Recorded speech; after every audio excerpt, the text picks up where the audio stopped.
right, let's get going. It is April 13th, COVID-19 Road to Recovery.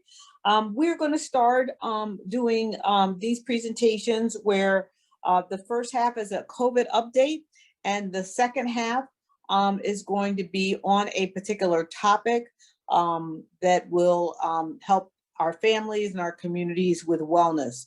And I'm going to start actually putting these topics actually in the title, so that way you know actually what it's going to be. Today it is going to be how to sleep better, the science of sleep. All right, so my name is Dr. V, Dr. Valda Crowder. I'm an emergency medicine physician. All these presentations are taped. Today is April 13th. The source documentation is at www.askdrv.us. Let's get started. All right, 20 to 25 minutes for a slide presentation, followed by 30 minutes of Q&A. We update these slides with what's going on. As you guys can see, even from today, a lot has been happening. This is a winding road to get ourselves to COVID-19 recovery, but all in the presentation is about an hour. If you have any questions, you want to use the chat or the Q&A button. You can put in questions while we're actually going through the presentation. Everyone in this presentation is in listen mode.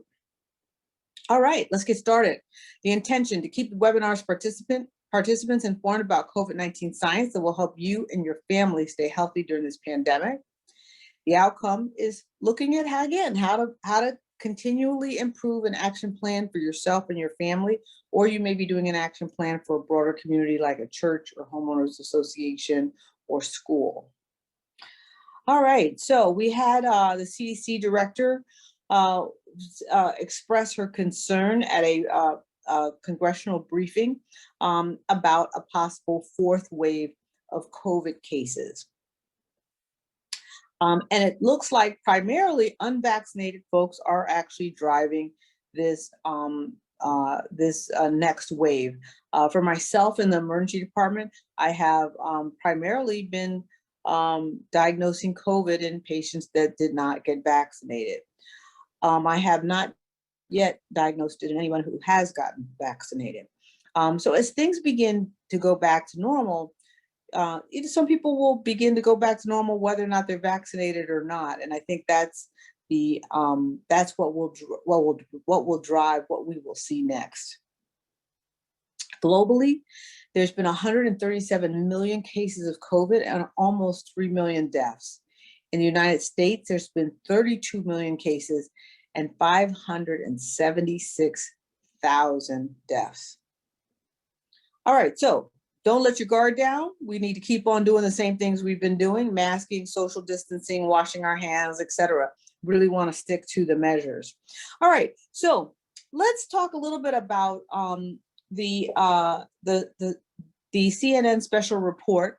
Dr. Fauci actually talked specifically about how this is an extraordinary virus. And it's extraordinary in several ways. One is that its main mode of transmission is through asymptomatic spread. You have young hosts who may not actually get that sick, who can then spread it to the more vulnerable population, who then actually does get sick and can wind up in the ICU and die. In addition, he's calling it an extraordinary virus because of its ability to mutate, which we're going to actually go into a little bit later. A study just recently came out. Black women are 300% or 3 times more likely to die from COVID-19 when compared to white men. It's important to know that Black men are even higher, have even a higher likelihood of dying from COVID than Black women. So Black men are the highest, followed by Black women. Again, we know it's respect COVID-19 because it's highly contagious. It can be, you can infect others in as little as 45 seconds. About 60 to 80% of the people who actually get exposed to it actually get COVID-19. And for some of the variants, all these numbers can be higher. So now I really want to focus today on the vaccine because of all the information that came out about the vaccines today. So we're going to go straight into how it replicates. This is the virus entering in your cell. It's the spike protein that actually is on the surface of the virus, and it connects with the receptor, and that's how it opens up and gets into your body. All of the spike proteins, all the vaccines are actually aimed at the spike protein. Once it gets into your cells, then the ribosomes, at the ribosome location, the RNA begins remanufacturing and copying the virus and copying the spike protein and copying everything that's on the surface. It reformulates and heads out and actually impacts another cell. So you have about 1 trillion cells in your body. So this happens over and over and over and over again at a very rapid pace.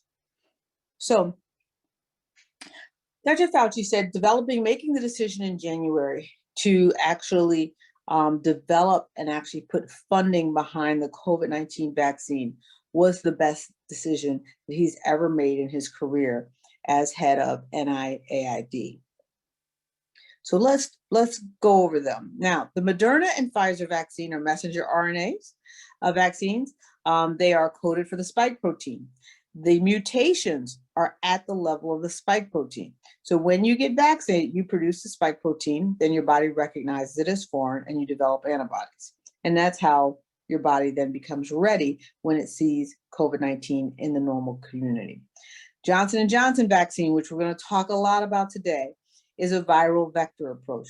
It takes the adenovirus, which is a common cold, alters it to become harmless, and combines it with genetic material from COVID-19.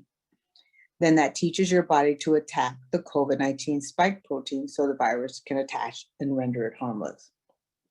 So originally, we had all 3 of these vaccines that were approved for emergency use authorization. As of today, we have had the Johnson & Johnson vaccine has been paused. And we say paused because that's probably what it's going to be, just a pause. The Pfizer and Moderna vaccine are 2 shots. The Johnson & Johnson, because it is 1 shot, was something that we were using to really get the population vaccinated very quickly. So let's talk about why this actually was paused. So they actually talk about the concern over blood clots. And I want to actually make sure that people understand what they're actually really talking about, right? So let's actually look at what actually, some folks are actually saying, oh, this was wildly irresponsible to pause the Johnson & Johnson vaccine. It actually is necessary to actually make sure that the physicians are educated on what they're seeing. So let me go over why it's being paused.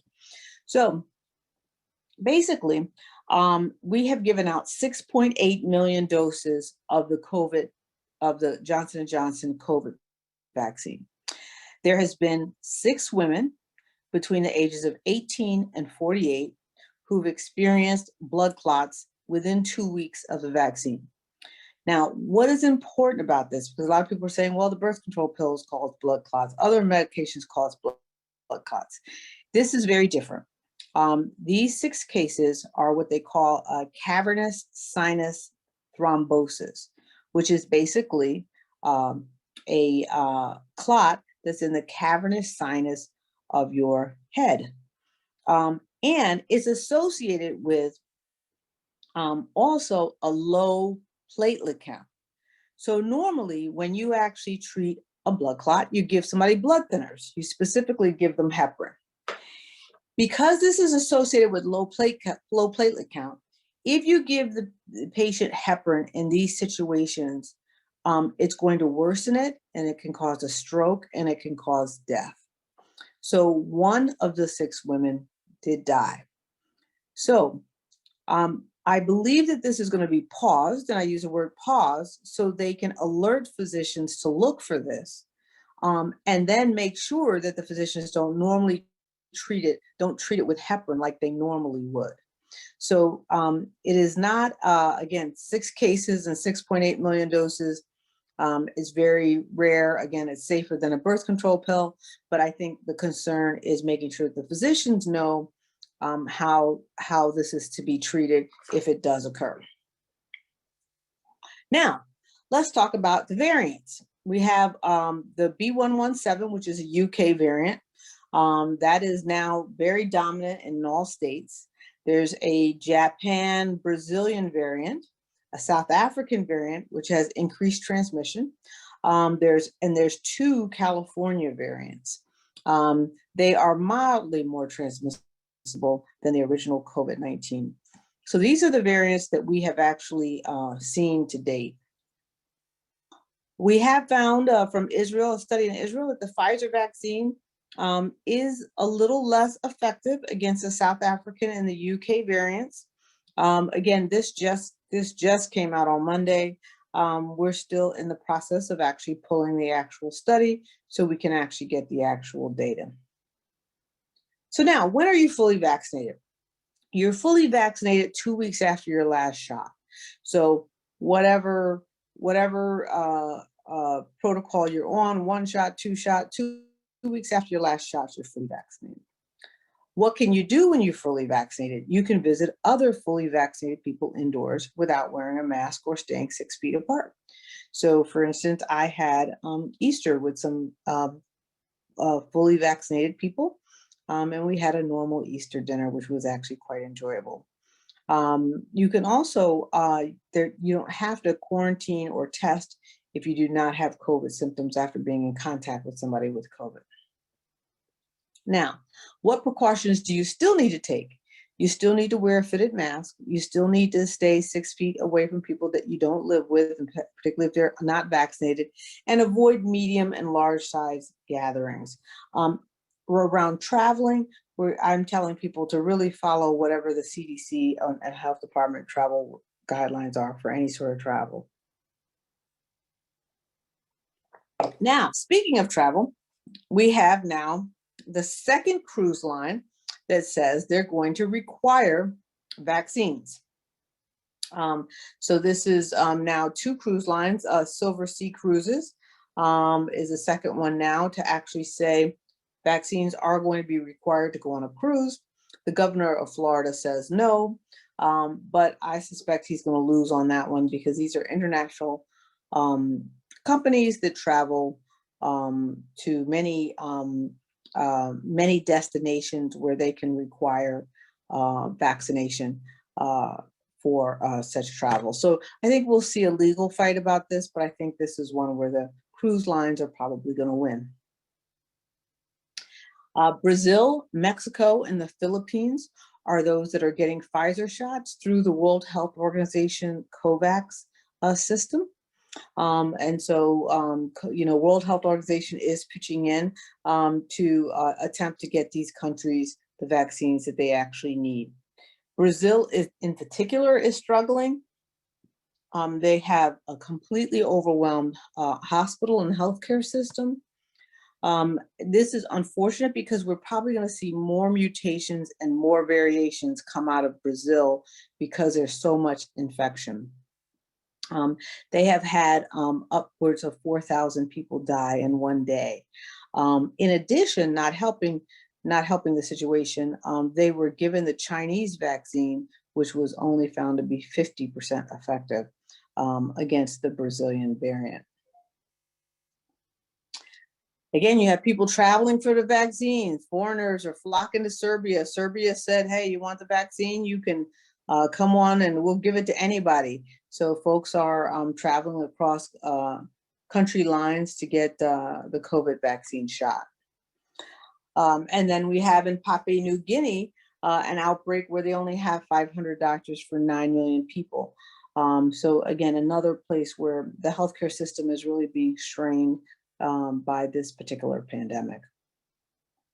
There's a study going on now to determine, does COVID-19 stop the transmission of COVID? I've been asked this many, many times. We don't know the answer to this.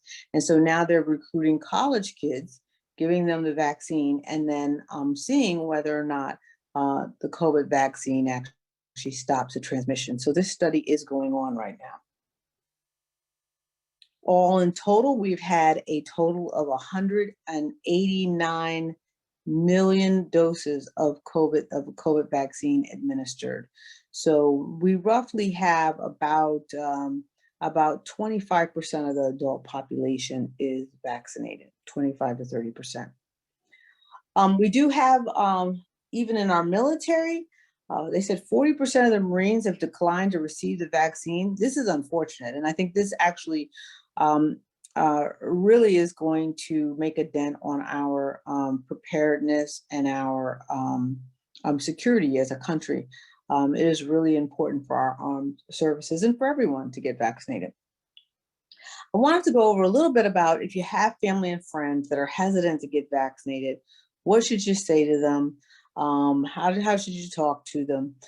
It's important to encourage them to talk with their doctor. Remind them that qualified people studied the vaccine. A lot of folks have actually, because of this Johnson & Johnson being put on pause, it's for some folks that were hesitant, it's made them even more hesitant. I remind them that this is our vaccine surveillance system working. You want our vaccine surveillance system to catch something when it's early like this and put things on pause, do whatever training they actually need to do so that the medical community can actually handle whatever side effects there may be. I also remind folks that getting ill from COVID is more serious than vaccine reactions.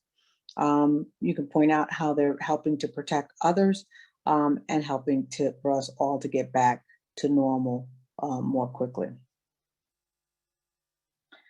Oh, and some people are asking me about laminating your card. Make sure if you laminate your card, you've completed all your immunization series, because they're going to use the same card if you're going to get a second series. Also, check the card before you laminate it and make sure all of the information is accurate. I actually looked at my card and I realized it didn't even have my name on it. The person hadn't even put my name on my card. And then also make a copy of the front and back before you laminate it, so you have a copy and you also have the laminated card. Deborah Burke said that the first 100,000 deaths after the first 100,000 could have possibly been mitigated. That is really astonishing, and I think points to our failure medically and politically, and actually really getting the things done in our communities so that we would not be up around 600,000 people dead. There was an email and a website to get COVID-19 funeral aid. Today, they announced that they're actually going to do a hotline so that way it is easier for people to actually get that aid. So if you did have someone who died as a result of COVID-19, there will now be a hotline that will make it easier for you to apply. All right, so let's talk about how to get sleep better. And again, these topics on wellness are being sent to me. So if you have a topic that you want to talk about, send it to me and we'll add some things at the end of every presentation. So one thing is our need for sleep actually changes over time. So you usually need more sleep when you're younger, and as you get older, you actually sleep less. And we see that with older people actually getting up earlier, etc. Now, there's different stages of sleep. So stage 1 is kind of like a wake sleep transition. Then stage 2 is where you have cardiovascular benefits and brain communication.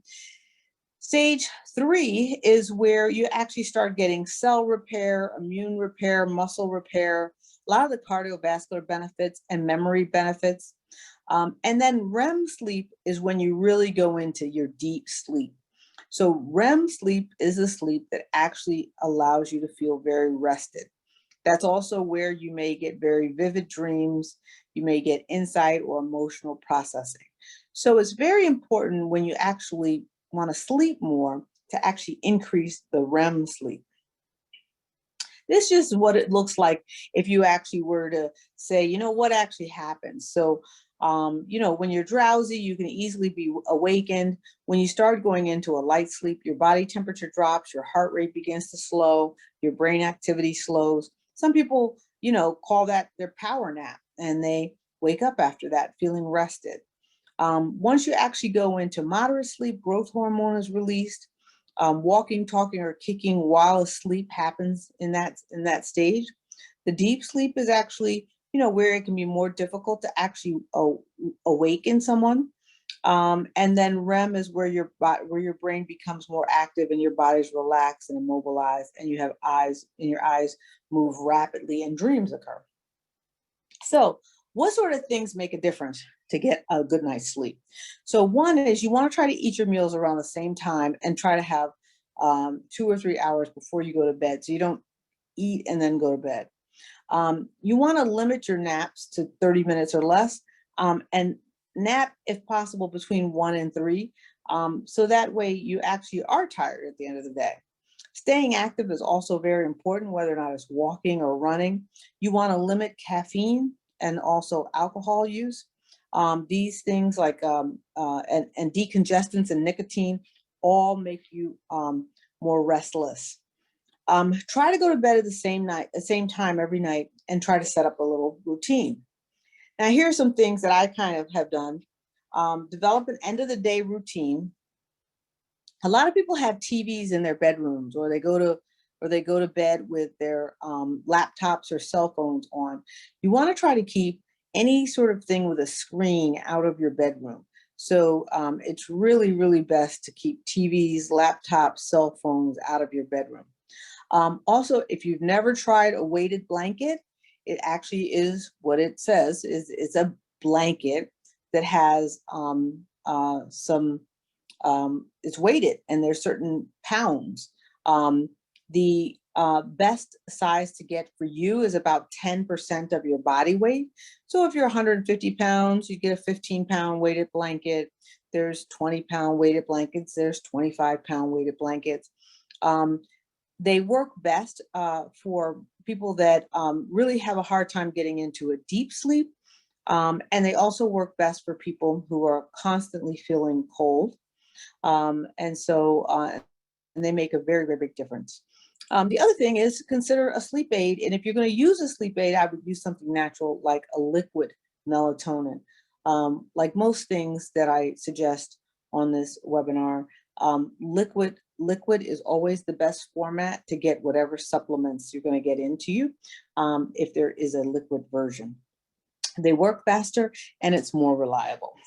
So, all righty, let's go to Q&A.